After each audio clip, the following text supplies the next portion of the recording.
രാവിലെ തന്നെ സ്കൂൾ ബസ്സിൽ എങ്ങോട്ടാണെന്നല്ലേ? നമ്മുടെ സ്വന്തം ജെ മർഫിയിലേക്ക്. ഇന്ന് അവിടെ ഫ്രഷേഴ്സ് ഡേ സെലിബ്രേഷനാണ്. ഈ ഡെക്കറേഷൻസ് എല്ലാം ചെയ്തിരിക്കുന്നത് ഇവിടെ ടീച്ചേഴ്സും സ്റ്റാഫും തന്നെയാണ്. ഇവരാട്ടോ നമ്മുടെ ടീച്ചേഴ്സ്. ഈ കാണുന്നതാട്ടോ കിൻഡർഗാർട്ടൻ സ്റ്റുഡൻസിന് വേണ്ടിയിട്ട് അറേഞ്ച് ചെയ്തിരിക്കുന്ന പുതിയ ക്ലാസ് റൂം. എന്ത് ഭംഗിയായിട്ട് പിക്ചേഴ്സൊക്കെ വരച്ചിരിക്കുന്നത്. അങ്ങനെ നമ്മുടെ വിശിഷ്ടാതിഥികൾ വന്നു, ഭദ്രദീപം കൊളുത്തി പ്രോഗ്രാം ഉദ്ഘാടനം ചെയ്തു.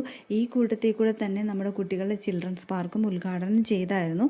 ഇപ്രാവശ്യമാണ് നമ്മുടെ കിൻഡർഗാർട്ടൻ സ്റ്റുഡൻസിന് വേണ്ടിയിട്ട് അഡ്മിഷൻ ഓപ്പൺ ആയിരിക്കുന്നത്. അങ്ങനെ കുട്ടികളുടെ കലാപരിപാടികൾക്ക് ശേഷം നമ്മുടെ KG സ്റ്റുഡൻസിന് ഗിഫ്റ്റും സ്വീറ്റ്സൊക്കെ കൊടുത്ത് നമ്മൾ പുതിയ ക്ലാസ് റൂമിലേക്ക് വെൽക്കം ചെയ്തു. അവർ ഹാപ്പി ആയിരുന്നു. എന്നാലും ഒന്നോ രണ്ടോ കുട്ടികൾ പാരൻസിൻ്റെ അടുത്ത് നിന്ന് പോരാനായിട്ട് ഇച്ചിരി സങ്കടം കാണിച്ചു എന്നല്ലാതെ ബാക്കി എല്ലാവരും ഭയങ്കര ഹാപ്പി ആയിരുന്നു. പിന്നെ ഇവിടെ എനിക്ക് ഏറ്റവും ഇഷ്ടപ്പെട്ടതെന്ന് വെച്ചിട്ടുണ്ടെങ്കിൽ ഇവിടുത്തെ ഫാക്കൽറ്റീസ് ആട്ടോ. ഇവർ ഭയങ്കര കെയറിങ് ആണ്. കുട്ടികളെ അതുപോലെയാണ് അവർ നോക്കുന്നത്. അതേപോലെ തന്നെ ആ കുട്ടികളോട് മിങ്കിൾ ചെയ്യുന്ന രീതിയിലും ഭയങ്കര വ്യത്യാസമുണ്ട്. എന്ത് കെയറാണ് കുട്ടികൾക്ക് കൊടുക്കുന്നതെന്ന് അറിയാമോ? പിന്നെ ഇനി എടുത്തു പറയാനുള്ളത് ഈ സ്കൂളിൻ്റെ ലൊക്കേഷനാണ്. ഇവിടെ ഇന്ന് നോക്കിയിരുന്നെങ്കിൽ അങ്ങ് ദൂരെ ഒരുപാട് മലകളും കുന്നുകളും ഒക്കെ നമുക്ക് കാണാൻ പറ്റും. മഴയുള്ളതുകൊണ്ട് തന്നെ നല്ല കോട ഇറങ്ങുന്നുമുണ്ട്. എന്ത് ഭംഗിയാണ് കാണാനായിട്ട് അല്ലേ? സ്കൂളിൽ വന്നിട്ടുണ്ടെങ്കിൽ നമുക്കിങ്ങനെ കാഴ്ച കണ്ടിരിക്കുമ്പോൾ സമയം പോകുന്നതേ അറിയത്തില്ല. അപ്പോൾ ഇത്രയേ ഉള്ളൂ ഇവിടുത്തെ വിശേഷം. ഇനി